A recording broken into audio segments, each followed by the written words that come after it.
നമസ്കാരം. കഴിഞ്ഞ ക്ലാസ്സിൽ നമ്മൾ പഠിച്ചത് ഗോസ് ലോയും അതിൻ്റെ രണ്ട് ആപ്ലിക്കേഷൻസ് കഴിഞ്ഞ ക്ലാസ്സിൽ പഠിച്ചത്. ഒന്നാമത്തെ ആപ്ലിക്കേഷൻ പഠിച്ചത് electric intensity near a line of charge. രണ്ടാമത്തെ ആപ്ലിക്കേഷൻ പഠിച്ചത് electric intensity due to a thin plane sheet of charge.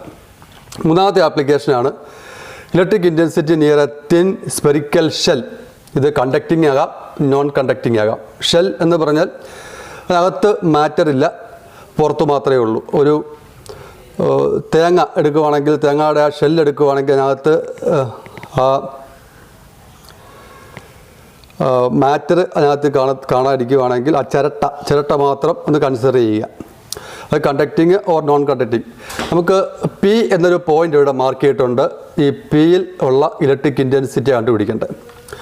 അപ്പോൾ ഈ ഷെല്ലിനകത്ത് ഒരു സെൻറ്റർ ഒ എടുത്തു. ആ ഷെല്ലിൻ്റെ റേഡിയസ് ക്യാപിറ്റൽ R, ഇതിനകത്തിൽ ഉള്ള ചാർജ് Q, സ്മോൾ Q ആണ്. ഒരു spherical Gaussian surface dotted lines ഇട്ട് കാണിച്ചേക്കുന്നത് ഒരു ഇമാജിനറി സർഫസ് ആയതുകൊണ്ടാണ് ഡോട്ടഡ് ലൈൻസ് കാണിച്ചിരിക്കുന്നത്.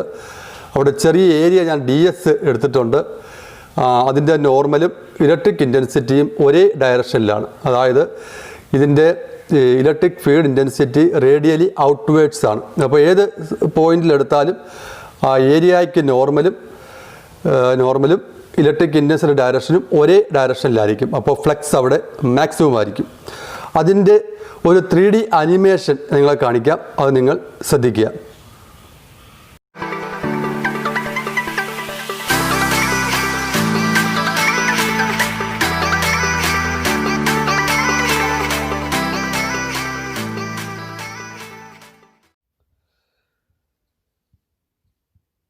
ബ്ലൂ സ്പിയർ ഒരു ഷെല്ലാണ്, ചാർജ്ഡ് ഷെല്ലാണ്. ചാർജ് Q, അതിൻ്റെ റേഡിയസ് ക്യാപിറ്റൽ R.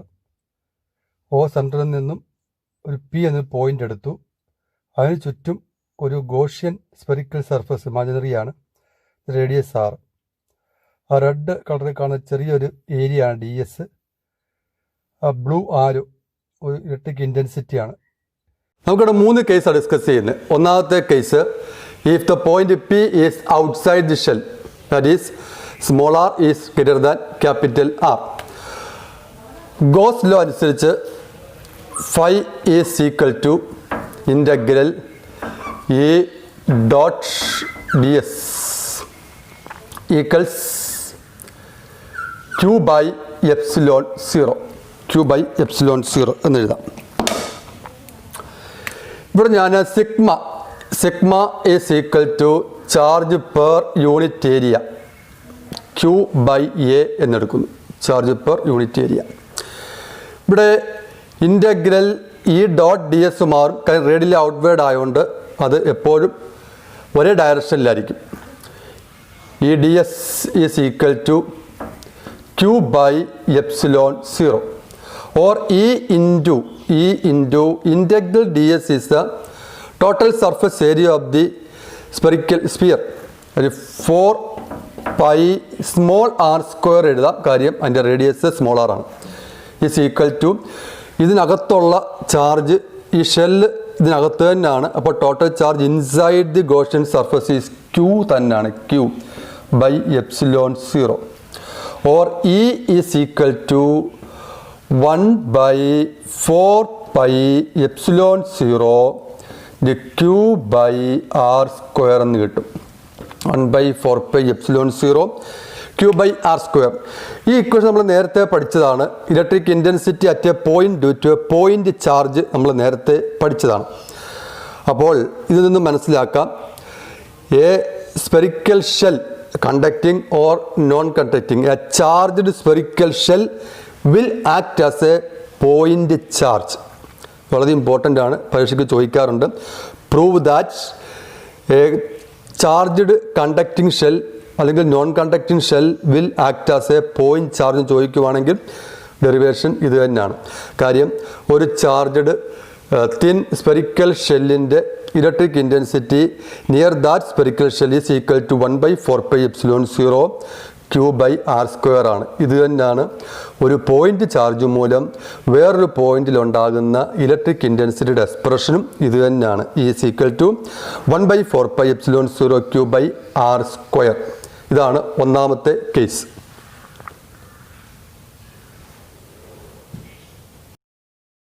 ഈ ഡെറിവേഷൻ നമുക്ക് വേറെ ഇത് ചെയ്യാൻ പറ്റും. നേരത്തെ പറഞ്ഞതാണ് sigma is equal to Q by A charge per unit area. In terms of sigma വേണമെങ്കിൽ നമുക്ക് എങ്ങനെയാണെന്ന് നോക്കാം. E into 4π R square is equal to ക്യൂവിന് പകരം ഇൻറ്റു അതിൻ്റെ ഏരിയ ഷെല്ലിൻ്റെ area 4π capital R square by sigma. അപ്പോൾ E is equal to 1/4πε0 into ഇവിടെ ആർ സ്ക്വയർ വരും into sigma into 4π R square എന്ന് വരും. 4πയും 4πയും ക്യാൻസൽ ചെയ്യാം.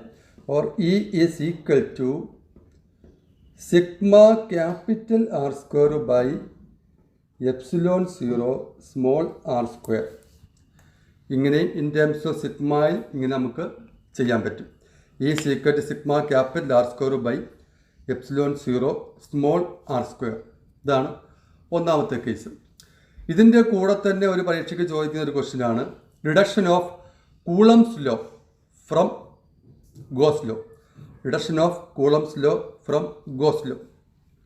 അവിടെ പഠിച്ചപ്പോൾ പറഞ്ഞതാണ് F is equal to force F is equal to Q E എന്ന് പഠിച്ച് F is equal to Q E. ഞാൻ ഇവിടെ ഒരു ചാർജ് വെക്കുന്നു Q0 ചാർജ്. ശ്രദ്ധിക്കുക, ഈ പി എന്ന പോയിന്റിൽ Q0 ചാർജ് വെക്കുന്നു. അപ്പോൾ ആ ഇക്വേഷൻ എഴുതാൻ പോവാണ്. എഫ് ഈസ് ഈക്വൽ ടു ക്യൂവിന് പകരം Q0 അവിടുത്തെ ഇൻറ്റൻസിറ്റി നമ്മളിപ്പം കണ്ടുപിടിച്ചതാണ്, നേരത്തെ കണ്ടുപിടിച്ച equation 1/4πε0 into Q by R square. ഇത് കമ്പൈൻ ചെയ്യുമ്പോൾ 1/4πε0 Q0 ബൈ ആർ സ്ക്വയർ എന്ന് കിട്ടും. Q0 by R square. This is deduction of Coulomb's law from Gauss law. ഇതാണ് ഒന്നാമത്തെ കേസ്. Case 2. If P is on the surface of the shell. ഈ സർഫസിൻ്റെ മുകളിൽ ആ പോയിന്റുകൾ small R is equal to capital R. മുമ്പ് എഴുതിയാണ് ഇ ഈസ് ഈക്വൽ ടു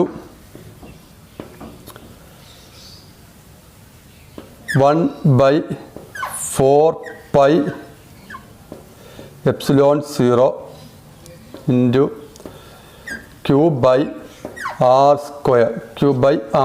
മുമ്പ് നമ്മൾ ഔട്ട്സൈഡ് കിട്ടിയപ്പോൾ അവിടെ നമ്മൾ സ്മോൾ ആർ സ്ക്വയർ ആകുന്നു. ഇതല്ല, ഇവിടെ സ്മോൾ ആർ സ്ക്വയർ ആണ്. നേരത്തെ നമ്മൾ ചെയ്തതാണ്. ഇനി നമുക്ക് small R is capital R കൊടുത്താൽ മതി. Is equal to 1/4πε0 Q by capital R square എന്ന് കിട്ടും. ഇത് കോൺസ്റ്റൻ്റ് ആണ്. ക്യാപിറ്റൽ ആർ കോൺസ്റ്റൻ്റ് ആണ്, ചാർജ് കോൺസ്റ്റൻ്റ് ആണ്. ഇപ്പോൾ ഈസ് ഈക്വൽ ടു കോൺസ്റ്റൻറ്റ്. അപ്പോൾ ഈ കണ്ടക്ടിങ് ഷെല്ലിൻ്റെ ഏത് പോയിന്റ് എടുത്താലും electric intensity at that point is same. നമ്മൾ നേരത്തെ രണ്ടാമത്തെ ഇക്വേഷൻ പഠിച്ചിരുന്നു. E is equal to sigma capital R square by ε0 small R square. ഇതും മുമ്പ് രണ്ടാമത്തെ ഇക്വേഷൻ പഠിച്ചതാണ്. അവിടെയും സ്മോൾ ആറിന് ക്യാപിറ്റൽ ആർ കൊടുക്കുമ്പോൾ this is equal to sigma capital R square by ε0 capital R square എന്ന് കൊടുക്കാം. This equal to sigma by ε0 എന്ന് കിട്ടും. സിഗ്മ ബൈ ε0 അത് കോൺസ്റ്റൻ്റ് ആണ്. On the surface of the conducting or non conducting spherical shell electric intensity equal sigma by ε0. മൂന്നാമത്തെ case വരുന്നത് if P is inside the conducting shell. ഇതിനകത്താണ് ആ point വരുന്നതെങ്കിൽ ആ കണ്ടക്ടിങ് ഷെല്ലിനകത്ത് ചാർജ് ഇല്ല. No charge is enclose inside the conducting shell. അവിടെ electric intensity 0 ആയിരിക്കും. അപ്പോൾ 3 കേസാണ് പറഞ്ഞത്. ഒന്നാമത്തെ കേസ് ഔട്ട്സൈഡ് ദി ഷെല്ലാണെങ്കിൽ 1/4πε0 Q by small R square. On the surface ആണെങ്കിൽ 1/4πε0 Q by capital R square അല്ലെങ്കിൽ sigma by epsilon 0. Inside the conducting ഷെല്ലാണെങ്കിൽ അവിടെ ചാർജ് 0 ആണ്. അതുകൊണ്ട് E is equal to 0. Electric intensity inside the conducting or non conducting spherical shell is equal to 0 എന്ന് കിട്ടും. ഇതൊരു graphical variation ഉണ്ട്. Graphical variation with distance അതുകൂടെ നമുക്കൊന്ന് ഡിസ്കസ് ചെയ്യാം. അടുത്ത variation of electric field due to a thin spherical shell with distance from the centre of the shell. ഇത് പരീക്ഷയ്ക്ക് ചോദിച്ചിട്ടുള്ളതാണ്. ഈ ഒരു ഗ്രാഫ് പരീക്ഷയ്ക്ക് ചോദിച്ചു. ഈ പടം ക്വസ്റ്റ്യൻ പേപ്പറിൽ ഉണ്ടായിരുന്നു. ഇത് എന്തിൻ്റെ ഗ്രാഫാണെന്നാണ് എക്സാമിന് ചോദിച്ചത്. അതൊന്ന് ഡിസ്കസ് ചെയ്യാം. ഇതൊരു ഗ്രാഫ്, ഇതൊരു വൈ ആക്സിസ്, ഇത് എക്സ് ആക്സിസ്. നമുക്ക് കണ്ടുപിടിക്കേണ്ടത് വേരിയേഷൻ ഓഫ് ഇലക്ട്രിക് ഫീൽഡ്. ഇപ്പോൾ വൈ ആക്സിസിൽ ഇലക്ട്രിക് ഫീൽഡ് എടുത്തു, എക്സ് ആക്സിസിൽ ഡിസ്റ്റൻസ് എടുത്തു from the centre of the thin shell. ഇപ്പോൾ സെൻറ്ററിൽ നിന്ന് നമ്മൾ നേരത്തെ പഠിച്ചതാണ് inside the shell electric intensity 0 ആണ്. 0 ഇവിടെ മൊത്തം 0 ആണ്. 0 വന്ന് ഇങ്ങനെ വന്ന് അതിൻ്റെ ഓൺ ദി സർഫസിലാകുമ്പോൾ അത് മാക്സിമം ആവും. സിഗ്മ ബൈ എപ്സിലോൺ 0 സർഫസിൽ മാത്രമേ ഉള്ളൂ. ഡിസ്റ്റൻസ് കൂടുന്തോറും പരാബോളിക്കായിട്ട് ഇങ്ങനെ ഡിക്രീസ് ചെയ്തുകൊണ്ടിരിക്കും. കാര്യം this equation is equal to 1/4πε0 Q by R square എന്നാണ്. Inversely proportional to R square ആണ്. അപ്പോൾ അത് ഡിക്രീസ് ചെയ്തുകൊണ്ടിരിക്കും. അതായത് സെൻട്രലിൽ നിന്നും 0 ആണ്, അതിൻ്റെ സർഫസിൽ വരെ 0 ആണ്. സർഫസിൽ വരുമ്പോൾ അതിൻ്റെ വാല്യൂ സിഗ്മ ബൈ എപ്സിലോൺ 0 അല്ലെങ്കിൽ 1/4πε0 Q by capital R square. ഇത് ഡിസ്റ്റൻസ് R ആണ്. ഈ ലെഫ്റ്റ് സൈഡിൽ വരുമ്പോഴും അതുപോലെ തന്നെയാണ് കൂടിയിട്ട് ഇങ്ങനെ കുറഞ്ഞു പോകുന്നു. അതിപ്പോൾ മനസ്സിലാകാൻ വേണ്ടിയാണ് ആ ഷെല്ല് ഞങ്ങൾ വരച്ചിട്ടുണ്ട്. ഷെല്ലിൻ്റെ സെൻറ്ററാണിത്. സെൻറ്ററിലൊക്കെ അത് 0 ആണ്. ഓൺ ദി സർഫസിൽ വരുമ്പോൾ അത് മാക്സിമം ആകുന്നു, അങ്ങോട്ട് പോകുന്തോറും ഡിക്രീസ് ചെയ്യുന്നു. ഇവിടെയും അതുപോലെ തന്നെ. അപ്പോൾ ഈ ഒരു ഗ്രാഫ് പരീക്ഷയ്ക്ക് ചോദിച്ചിട്ടുണ്ട്. ഈ ഗ്രാഫാണ് എക്സാമിന് ചോദിച്ചത്. എന്തിൻ്റെ ഗ്രാഫാണ് പരീക്ഷയ്ക്ക് ചോദിച്ചത്. അപ്പോൾ ഗോസ് ലോ അതിൻ്റെ 3 ആപ്ലിക്കേഷൻസും നമ്മൾ പഠിച്ചു കഴിഞ്ഞു. ഇത്രയേ ഉള്ളൂ ഈ ചാപ്റ്റർ. ഈ ചാപ്റ്ററിൻ്റെ ഇനിയും ബാക്കിയുള്ള നോട്ട്സ് ഞാനത് ഡിസ്കസ് ചെയ്യുന്നുണ്ട്. അതുപോലെ തന്നെ പ്രോബ്ലത്തിൻ്റെ മറ്റൊരു ക്ലാസ് ഞാൻ ഇടുന്നുണ്ട്. അപ്പോൾ കംപ്ലീറ്റ് പ്രോബ്ലവും ആകും. ഇപ്പോൾ അടുത്ത ഒരു വീഡിയോയോട് കൂടി നമ്മുടെ ഈ ഒരു ചാപ്റ്റർ തീരുകയാണ്. ഇനി ഇതിൻ്റെ ടെസ്റ്റ് പേപ്പർ ഞാൻ നടത്തും. അതിൻ്റെ ക്വസ്റ്റ്യൻസ് ഞാൻ നിങ്ങൾക്ക് ഈ യൂട്യൂബിലൂടെ തന്നെ അയച്ചു തരുന്നതാണ്. അപ്പോൾ അത് പഠിച്ചുകൊണ്ടിരിക്കുക. ഈ ഒരു ചാപ്റ്റർ നമ്മൾ കംപ്ലീറ്റ് ചെയ്തിട്ടുണ്ട്. ഇതുവരെയും ചാനൽ സബ്സ്ക്രൈബ് ചെയ്യാത്തവരുണ്ടെങ്കിൽ അത് ഒന്ന് സബ്സ്ക്രൈബ് ചെയ്യുക. നിങ്ങൾ അടുത്ത വീഡിയോസ് നിങ്ങൾക്ക് പെട്ടെന്ന് നോട്ടിഫിക്കേഷനായിട്ട് വരാൻ വേണ്ടി ആ ബെൽ ഐക്കൺ ഒന്ന് ക്ലിക്ക് ചെയ്തിരിക്കുക.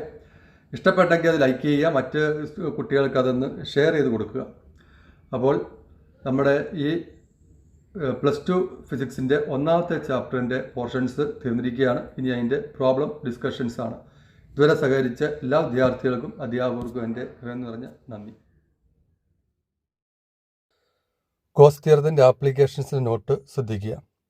1ാമത്തെ application electric intensity due to a very long straight line charge. വായിച്ച് മനസ്സിലാക്കുക.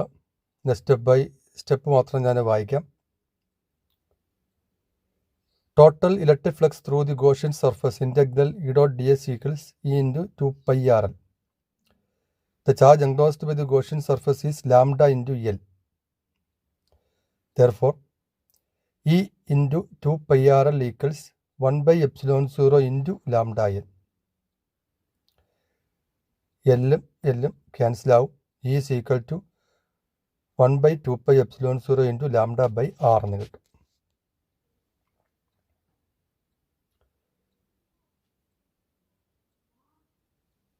Second application, field due to uniformly charged infinite plane sheet. ചിത്രം ശ്രദ്ധിക്കുക. സിഗ്മ അതിൻ്റെ ചാർജ് പെർ യൂണിറ്റ് ഏരിയ ആണ്. On the curved surface of cylindrical flux 0 ആണ്. θ=90 ആയതുകൊണ്ട്. On the 2 end faces E dot ds equals EDS. കാര്യം electric ഫീൽഡും normal to surface ഒരേ ഡയറക്ഷനിലാണ്. Total electric flux passing through two end faces 2 into EDS.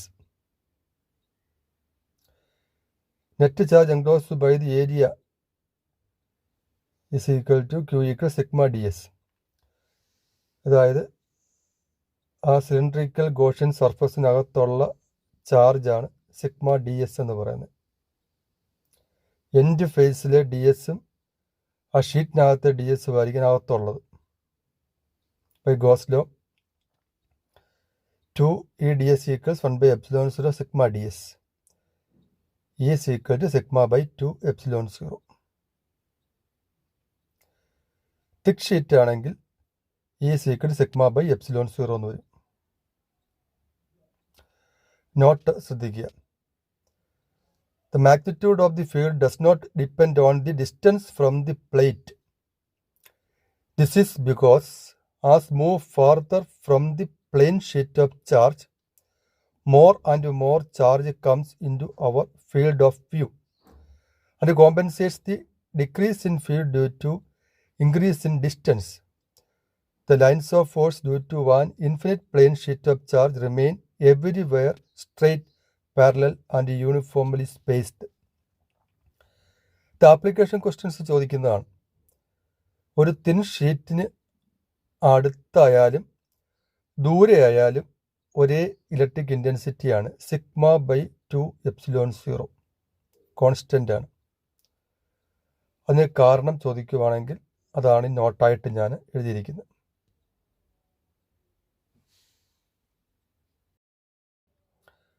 മൂന്നാമത്തെ, electric intensity near 2 parallel plane sheets of charge with uniform charge densities. ചിത്രം ശ്രദ്ധിക്കുക. Consider 2 parallel plates A and B. Charge density sigma 1 and sigma 2. ഇവിടെ 1, 2, 3 എന്ന 3 regions കാണാം. അവിടുത്തെ electric intensity E1, E2, E3. Electric intensity in the region 1 ആണെങ്കിൽ E1 is equal to EA plus EB. Principle of superposition apply ചെയ്യുമ്പോൾ minus sigma 1 by 2 epsilon 0. കാര്യം towards left ആണ്.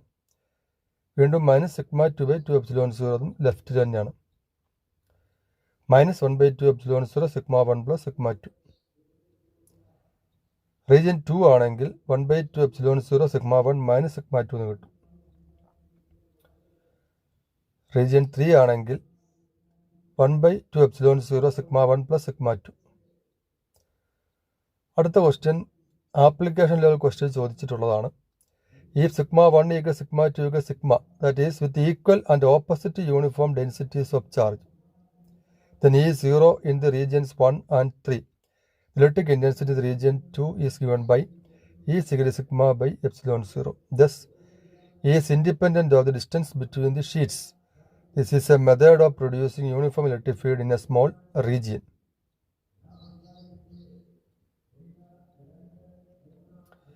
നാലാമത്തെ application, field due to uniformly charged thin spherical shell. Conducting ആകാം, non conducting ആകാം. ആ ചിത്രം ശ്രദ്ധിക്കുക.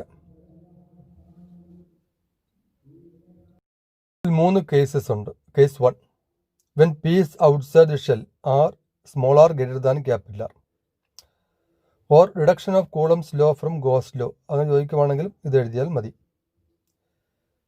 Since electric field is radial, integral E dot ds equals integral E ds equals C into integral dls equals C into 4 pi small r square. Charge enclosed by the Gaussian surface equals Q. By Gauss theorem, E into 4 pi small r square equals Q by epsilon 0. Therefore, E equals Q by 4 by epsilon 0 r square. Reduction of Coulomb's law from Gauss law ചോദിക്കുവാണെങ്കിൽ, let a charge Q0 be placed at P. Then force acting on Q0 equals F is equal to Q0 E 1 by 4 pi epsilon 0 Q0 by r square, which is Coulomb's law. മറ്റൊരു ഡെറിവേഷനാണ് താഴെ കൊടുത്തിരിക്കുന്നത്. Since the electric field is radial, integral E dot ds equals integral E ds equals integral E into integral ds equals E into 4 pi small r square. In terms of charge density ആണ്. Charge enclosed by the Gaussian surface sigma into 4 pi capital R square. By Gauss theorem, E into 4 pi small r square equals sigma A by epsilon 0. The answer is equal to sigma capital R square by epsilon 0 small r square എന്ന് കിട്ടും. Case 2. When P is on the surface of the shell, small r equals capital R ആണെങ്കിൽ E is equal to 1 by 4 pi epsilon 0 q by capital R square എന്ന് എഴുതാം. In terms of surface charge density ആണെങ്കിൽ E is equal to sigma by epsilon 0 എന്ന് കിട്ടും. Case 3. When the point is inside the shell. The point P is inside the shell, the Gaussian surface does not enclose any charge. E is equal to 0. That is, the intensity inside a uniformly charged spherical shell is 0. അതിൻ്റെ ഒരു വേരിയേഷനാണ് graphical variation of electric field due to a uniformly charged shell with distance from the centre of the shell. ഇത് എക്സാമിന് ചോദിച്ചതാണ്. ഈ ഗ്രാഫായിരുന്നു ക്വസ്റ്റിന് ചോദിച്ചത്. എന്തിൻ്റെ ഗ്രാഫാണെന്ന് ചോദിച്ചു. ദൂരേക്ക് പോകും തോറും ഇലക്ട്രിക് ഇൻറ്റൻസിറ്റി കുറയുന്നു. ആ ഷെല്ലിൻ്റെ സർഫസ് വരുമ്പോൾ മാക്സിമം ആകുന്നു, അകത്തേക്ക് വരുമ്പോൾ അത് 0 ആകുന്നു. ആ ഗ്രാഫ് ശ്രദ്ധിക്കുക. ആ ഡോട്ടഡ് ലൈൻസ് കൊടുത്ത ഗ്രാഫിൻ്റെ ഭാഗമല്ല, അത് ആ സ്പെറിക്കൽ ഷെല്ല് മനസ്സിലാകാൻ വേണ്ടി കാണിച്ചേക്കുന്നതേ ഉള്ളൂ.